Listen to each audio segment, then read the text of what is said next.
একেবারে ভরসা in, Pushpa out হয়ে গেল। অপ্রত্যাশিত একেবারে সাংবাদিক বৈঠকে কি ম্রিয়মান চেহারা দেখুন সেই জাহাঙ্গীর খানের। একেবারে পুষ্পা নিজেকে বলেছিলেন পুষ্পা ঝুঁকেগা নাকি নেই, কিন্তু পালিয়ে গেলেন সেই পুষ্পা। জাহাঙ্গীর খান ভোটের লড়াইয়ের ময়দান থেকে একেবারে পালিয়ে গেলেন। কি বললেন? প্রচারের শেষ দিনে লড়াই থেকে সরে দাঁড়ালেন জাহাঙ্গীর খান। যেদিন প্রচারের শেষ দিন, যেদিন শুভেন্দু অধিকারী একেবারে প্রচারের ঝড় তুলেছেন, সেই দিনই জাহাঙ্গীর খান তিনি পরশুদিন ভোট, তার আগে দেখুন। সোনার ফলতা হোক, এটাই আমার স্বপ্ন ছিল। সম্মানীয় মুখ্যমন্ত্রী ফলতা উন্নয়নের জন্য স্পেশাল প্যাকেজ দিচ্ছে। সেই জন্য আমি আগামী 21শে মে যে রিপোল আছে, সেই রিপোলের কন্টেস্ট থেকে আমি নিজেকে দূরে সরিয়ে দিলাম। সরাসরি চলে যাব অর্পণের কাছে, আমাদের প্রতিনিধি। কারণ ভরসা ইন সাধারণ মানুষ বলছেন, সাধারণ মানুষের প্রচুর বাইট আমরা দেখিয়েছি অর্পণ, কিন্তু এমন কি হলো যে পুষ্পা আউট হয়ে গেলেন?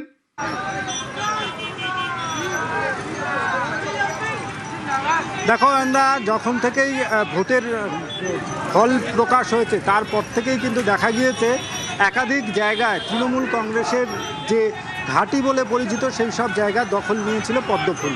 আর এই যে ফলতার ক্ষেত্রে দেখা গিয়েছে যে পুনর্নির্বাচন রয়েছে 21 তারিখ, সেখানে বিজেপির ছাড়া তৃণমূল কংগ্রেসের প্রচার সেইভাবে দেখা যায়নি। জাহাঙ্গীর খান, তুমি জানবে যে গতকাল এবং পরশু দুদিনই কিন্তু তিনি গ্রেপ্তারির ভয়ে তিনি হাইকোর্টের দ্বারস্থ হয়েছিলেন এবং সেখান থেকে তিনি রক্ষা কবচ পেয়েছেন। কিন্তু যে বিপুল জনরোষ, এই বিপুল জনরোষ আজকে সকাল থেকে আমরা ছবি দেখিয়েছি।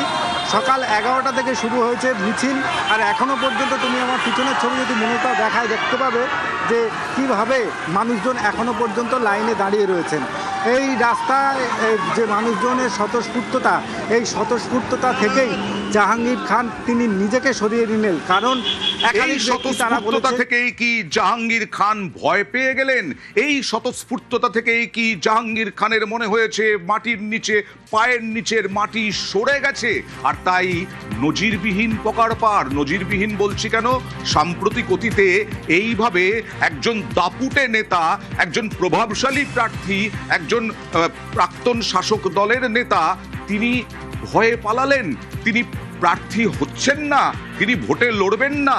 আসলে তার নাম তো ইভিএমে থাকবে, কারণ মনোনয়ন প্রত্যাহারের দিন শেষ হয়ে গেছে অনেক দিন আগে। এখন তো ইভিএমে থাকবে, তা সত্ত্বেও তিনি বলছেন সরিয়ে নিলেন। আর তিনি বলছেন, মুখ্যমন্ত্রী বলেছেন সোনার ফলতা করবেন, তাহলে আপনি কি সোনার ফলতা করতে পারেননি? আর তাই মানুষের এত ক্ষোভ। ভোটের সময় আমাদের ভোটের কাছে যেতেই দেয় না, ঘরে থেকে হুমকি দিয়ে গেছে যেতে হবে না। আমরা মাঝখানে ছিলাম না, আমাদের কারেন্ট কেটে দিয়েছিল, জল দেবে না, বাস করতে দেবে না, মারধর করা হবে বেরোলে, এরা মানে দিত সব সময়। আমরা সবসময় ভয় হয়ে থাকতাম। ঘরের ভিতর ঢুকিয়ে ঘরে দৌড় দিয়ে দেয়, দিয়ে বলে রেপ করবো, নয় ডায়মন্ডে নিয়ে যাবো, এরকম হুমকি দেয় আমাদের পাড়ায়। এত অত্যাচারের আর সহ্য করতে আমরা পাচ্ছি না। আজকের মনে মেয়েরা মুখ তুলে আজকে যেন আমরা তাকিয়ে আছি। আমার এই গত ভোটে আমার স্বামীকে আটকে রেখেছিল, আমাকে একাকে ভোট দিতে যেতে হয়েছিল, আটকে রেখেছিল, বলেছে তৃণমূলকে ভোট দিতে হবে। ভোট হচ্ছে ব্যক্তিগত ব্যাপার, কিন্তু সেটা বলছে কি গীতা ছুঁয়ে ভোট দিতে হবে। যারা যারা গীতা ছুঁইতে চাইছে না তাদেরকে হুমকি দিচ্ছে। না, আমাদের ওখানে ভোট দিয়েছে, কিছু দেওয়ার পরে ওরা আতর দিয়ে দিয়েছিল, সবার আঙুল শুকছিল, হাত শুকছিল। আসতে আমার দুটো ছেলে 5 বছর বাড়ি ছাড়া, ঘরদর ভেঙে একদম আমাদের থাকার পজিশন রাখে না। টুকিয়ে আমরা ভোট দিয়েছি, এবার সজাগে দেবো, খুব খুশি। জয় শ্রীরাম। পুষ্পাকে ধরো, পুষ্পাকে, ওকে আগে জেলে ভরো।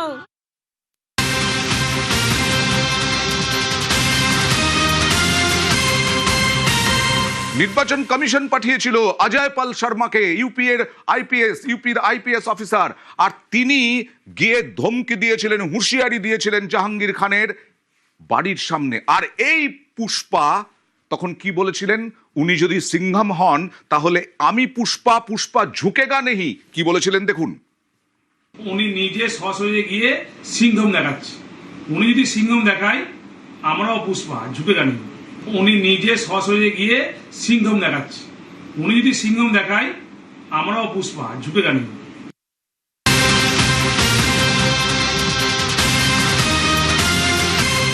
ঝুঁকতে কিন্তু হলো, নজিরবিহীন পগার পার, ভরসা ইন, পুষ্পা আউট।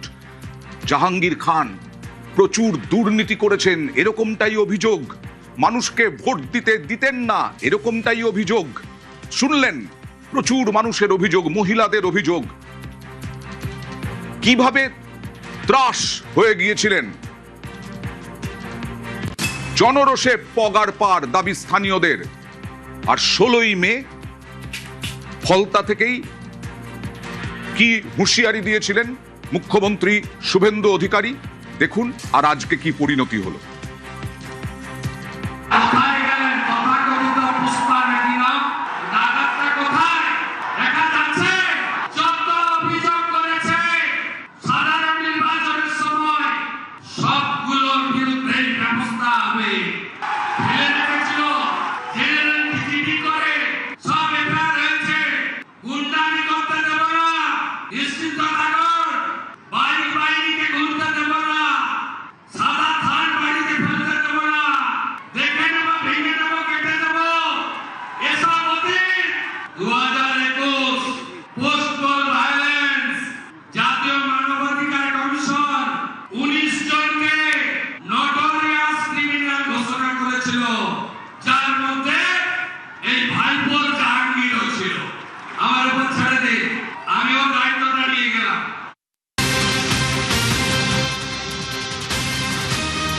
আর আজকে তো প্রচারে ঝড় তুলেছেন মুখ্যমন্ত্রী শুভেন্দু অধিকারী, বিজেপি ঝড় তুলেছে। আর জাহাঙ্গীরের কি অবস্থা, পুষ্পার কি অবস্থা, ভরসা যে ইন হয়েছে এটাতেই পরিষ্কার। একেবারে জাহাঙ্গীরের পার্টি অফিসের সামনে চোর চোর স্লোগান।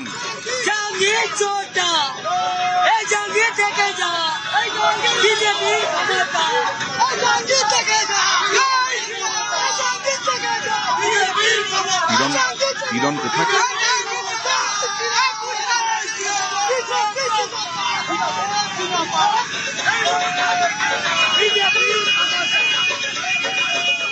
পুষ্পা বলেছিল ঝুঁকে গা নেই, কিন্তু ঝুঁকতে হলো, শুধু ঝুঁকতে না শয়ন করতে হলো বলে আমার মনে হলো।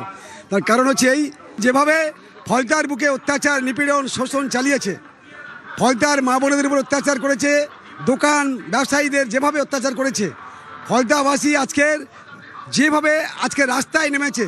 ভারতবর্ষের স্বাধীনতা আন্দোলন আমরা দেখিনি 1947 সালে, কিন্তু আজকের আমরা 2026-এ এই স্বাধীনতা আন্দোলন আমরা দেখলাম, বিশেষ করে ফলতার বুকে যে স্বাধীনতার মুক্তি স্বাদ পেল বাংলার মানুষের সাথে সাথে ফলতার মানুষ।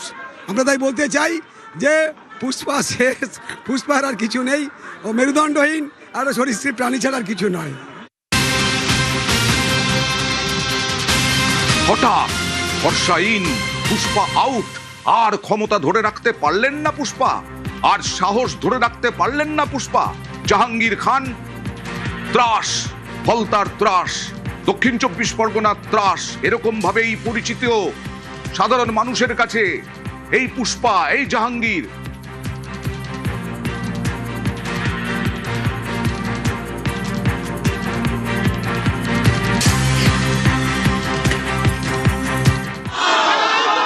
সবাই ভোট দিতে যাবেন, উৎসবের মতো ভোট দেবেন, 1 লক্ষ ভোটে রেবাংশী জিতবে।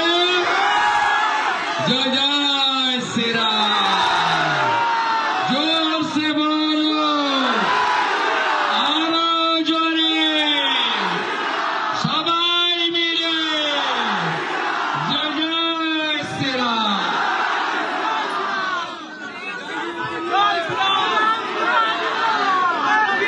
শুভেন্দু অধিকারী তিনি প্রচারে ফলতায়, বহু মানুষ এই মুহূর্তে, হাজার হাজার মানুষ তার প্রচারে, বহু বিজেপি কর্মী সমর্থক এবং সাধারণ মানুষ ফলতার প্রচারে।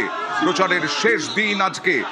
আর বিরোধী তৃণমূলের ক্যান্ডিডেট তিনি আর লড়বেন না, কিন্তু তার নাম ইভিএমে থাকবে। যার বিরুদ্ধে অত্যাচারের অভিযোগ, যার বিরুদ্ধে দুর্নীতির ভুরি ভুরি অভিযোগ, আজকে এই কয়েকদিনে শুধু নয়, ভোটের আগেও শুভেন্দু অধিকারী জাহাঙ্গীরের জায়গায় দাঁড়িয়ে বলেছিলেন এই জাহাঙ্গীরকে শাস্তি পেতে হবে।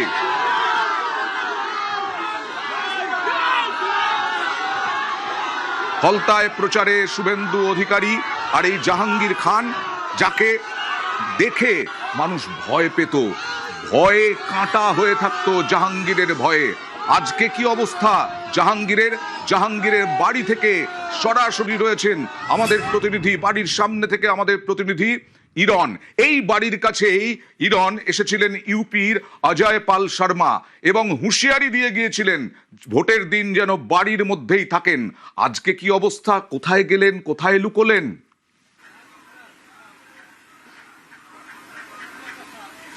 অয়ন, দেখো, ভোটের প্রচারের শেষ কয়েক ঘন্টা আগে, ঘন্টা দিনেক আগে কার্যত ভিজে বেড়ালের মতো হাত জোর করে এসে নিজেকে প্রার্থী থেকে সরিয়ে নিলেন একসময় ফলতার শেষ কথা বেতাজ বাদশাহ জাহাঙ্গীর খান নিজেকে বললেন যে তিনি মুখ্যমন্ত্রী শুভেন্দু অধিকারী যে উন্নয়নের কথা বলছেন সেটা তিনি দেখে নিজেকে সরিয়ে নিচ্ছেন। তিনি যেখানে প্রেস মিট করলেন, যেখানে নিউজ 18 বাংলার পক্ষ থেকে আমি এবং আমাদের আরেক প্রতিনিধি আনিস একাধিক প্রশ্নে তাকে বিদ্ধ করেছিলাম, তার কোনো উত্তর তিনি দিতে পারেননি। সেই বাড়িটা ছিল জাহাঙ্গীরের বাড়ির কয়েকটা বাড়ি পরে, যতদূর জানা যাচ্ছে সূত্র মারফত, সেটি তার এক আত্মীয়র বাড়ি। আমি যে বাড়িতে দাঁড়িয়ে রয়েছি এটা হচ্ছে জাহাঙ্গীরের প্রাসাদ বললেও কম বলা হবে না। নতুন বাড়ি তৈরি হচ্ছে, 3 তলা বাড়ি। আশপাশে যে কটা বাড়ি আছে তুমি দেখলেই দেখবে প্রত্যেকটাই কোথাও টালির চালের বাড়ি, এরকম পাকা বাড়ি কোথাও এই অঞ্চলে নেই। এই যে বাড়ি, আমি একটু বাড়ির একটু বহরটা দেখাবো, আমি তোমাকে দেখাবো। এবং আজকে যখন এই জাহাঙ্গীর তিনি বলতেন আমি পুষ্পা, আমি কোনোদিনও মাথা নত করবো না, সে তো মাথা নত করে চলে যেতে বাধ্য হলেন, কারণ তিনি কোনো জায়গায় তিনি কোনো সমর্থন তো দূরে থাক, কিন্তু বাড়ি থেকে বেরোতেই পারছিলেন না। এই জাহাঙ্গীর 29 তারিখ যে ঘটনা ঘটিয়েছিলেন তিনি বলছেন যে তিনি জানতেনই না ভোটে যে ঘটনা 29 তারিখ ঘটেছে, যার জন্য কমিশনকে রিপোল করতে দেওয়া হলো। আমি ছবিটা দেখাচ্ছি, এই দেখো অয়ন, এই হচ্ছে জাহাঙ্গীরের বাড়ি, 3 তলা একটা বিরাট বাড়ি। এখানে এসি লাগানো রয়েছে, অর্থাৎ নিচের দিকের কয়েকটা ঘর অলরেডি কমপ্লিট। অনেকে স্থানীয় এখানকার অনেকে বলছেন যে মাটির তলায়ও ঘর থাকতে পারে, তাদের দাবি। এই পুকুরের পাশে 3 তলা নির্মীয়মান বাড়ি, যেটা দেখলেই বোঝা যাচ্ছে অত্যাধুনিক বাড়ি। এখানে টাইলসের কাজ রয়েছে, 1 তলার জানলায় এবং তারপরে এসি রয়েছে, অর্থাৎ নিচের ঘরটায় কেউ না কেউ থাকতেন।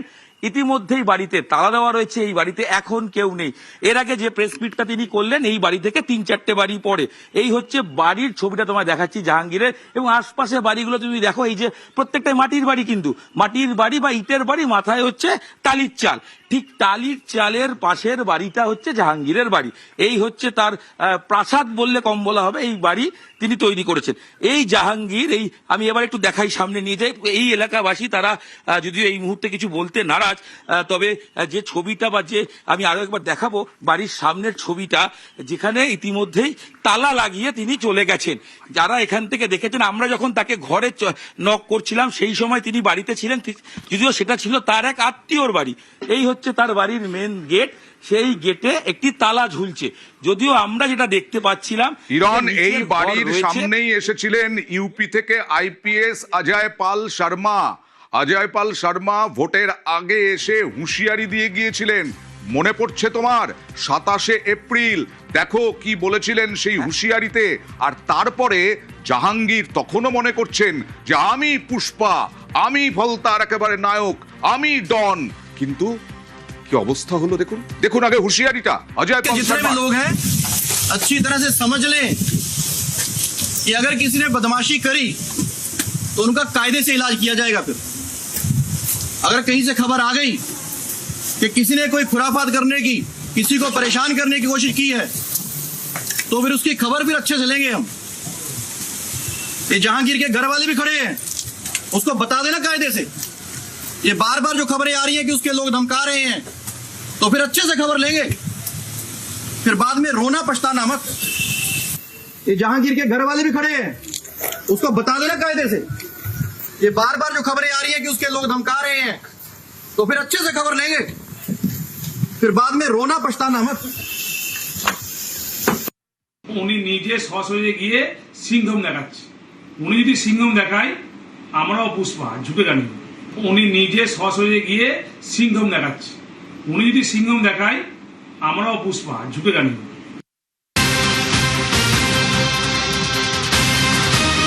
আমার নাম পুষ্পা, ঝুঁকেগা নেহি, কিন্তু ঝুঁকতে তো হলো, পগার পার হতে হলো।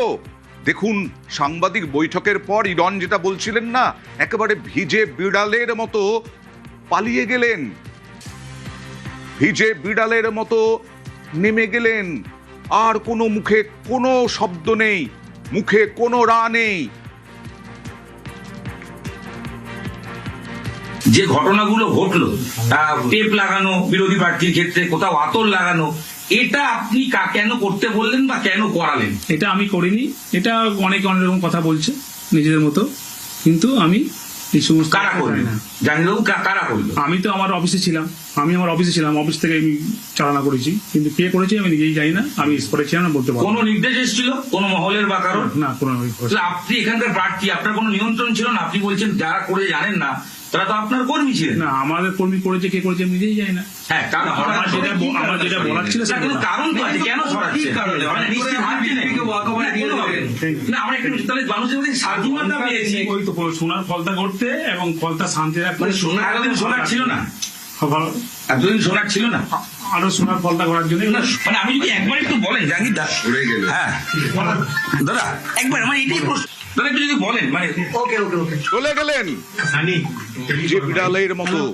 সেই ডন জাহাঙ্গীর খান কোথায়? কেন এত তাড়াতাড়ি ভয় পেলেন? কেন পগার পার হয়ে গেলেন? আমার সঙ্গে আরো আমার প্রতিনিধি ইরন রায় বর্মন রয়েছেন এবং তার সঙ্গে আনিসউদ্দিনও রয়েছেন। ইরন, আনিসউদ্দিনের সঙ্গে যদি কথা বলা যায়, যে আনিসউদ্দিন তো লোকাল, তাদেরকে তার ব্যক্তিগত অভিজ্ঞতাটা কি, তার সাংবাদিকতা করতে গিয়ে অভিজ্ঞতাটা কি ছিল এই কয়েক বছরে জাহাঙ্গীরের আমলে?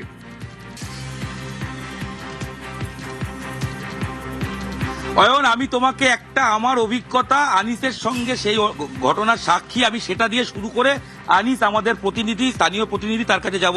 আনিস, অয়ন তোমার মনে থাকবে নেতা নয় জনতা বলে ভোটের আগে আমরা যে শো করছিলাম, সেই শো করতে আমি ডায়মন্ড হারবার এসেছিলাম। আমি তোমাকে বলেছিলাম যে ফলতায় চলো, ফলতা বিধানসভায় আমরা কাজ করতে চাই। তখন তুমি আমাকে বলেছিলে যে ফলতায় গেলে পারমিশন লাগবে। কি হয়েছিল ভাই, তোমার কি মনে আছে? পারমিশন লাগবে বলো। একেবারে দেখো, আজ থেকে প্রায় 2 বছর আগে আমরা যখন এখানে সংবাদ সংগ্রহ করতে আসি, তখন কিন্তু এখানকার একেবারেই যারা তৃণমূল কংগ্রেসের একেবারে কর্মী সমর্থকরা, তারা যে হামলা একাধিকবার আমাদের উপর হামলা করেছিল এবং তারপরেই তারা জানিয়েছিল যে এই এলাকায় ঢুকতে গেলে পারমিশন নিয়ে ঢুকতে হবে, বসের পারমিশন নিয়ে ঢুকতে হবে। 2 মাস আগে আমরা শো করতে চেয়েছিলাম, জনতার কথা শুনতে চেয়েছিলাম, তখন বলা হয়েছিল পারমিশন লাগবে।